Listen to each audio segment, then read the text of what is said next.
Hi guys, video শুরুতে সবাইকে জানাই ভেরি হ্যাপি নিউ ইয়ার। এই নিউ ইয়ার সবার ভালো কাটুক, সুস্থভাবে কাটুক। আমি আজকে একটা ছোট্ট ভিডিও শেয়ার করতে চলেছি তোমাদের সঙ্গে।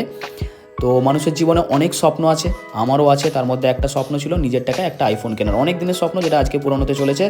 আমি ফ্লিপকার্ট থেকে আইফোন 15 ব্ল্যাক কালারের বেস্ট ভেরিয়েন্ট অর্ডার করেছিলাম, যেটা আজকে ডেলিভার হচ্ছে। ওপেন বক্স ডেলিভারি ছিল, মনে হলো তোমাদের সঙ্গে শেয়ার করি, আমার ফিলিংসটাও কিছুটা শেয়ার করি। অ্যাকচুয়ালি নিজের টাকায় নিজের স্বপ্ন পূরণ করার যে ফিলিংসটা, সেটা কখনোই বলে বোঝানো পসিবল নয়। যারা করেছে তারা ফিল করেছে, আর যারা করনি তাদেরকে বলছি তোমাদেরও স্বপ্ন ডেফিনেটলি পূরণ হবে। শুধুমাত্র ওই স্বপ্নটার জন্য যতটুকু হার্ডওয়ার্ক আর ডেডিকেশনের দরকার, ওইটুকুই লাগবে, ব্যাস, দ্যাটস ইট। আর কি বলবো, আমি এতটাই এক্সাইটেড, ইভেন এতটাই নার্ভাস ছিলাম। ফোনটা আমার হাতে যখন আমি পেলাম, তখন আমার হাত যথারীতি কাঁপছিল। ইভেন আমি যখন ফ্লিপকার্ট থেকে ফোন পেয়েছিলাম, তখন চুল পর্যন্ত ঠিক করতে ভুলে গেছি, চা খেয়েই রিসিভ করতে চলে এসেছিলাম। তোমরা দেখলেই বুঝতে পারবে আমার অবস্থাটা। চলো, দেখা হচ্ছে নেক্সট ভিডিওতে। সবাই ভালো থেকো, tata, see you again in next video guys, take care.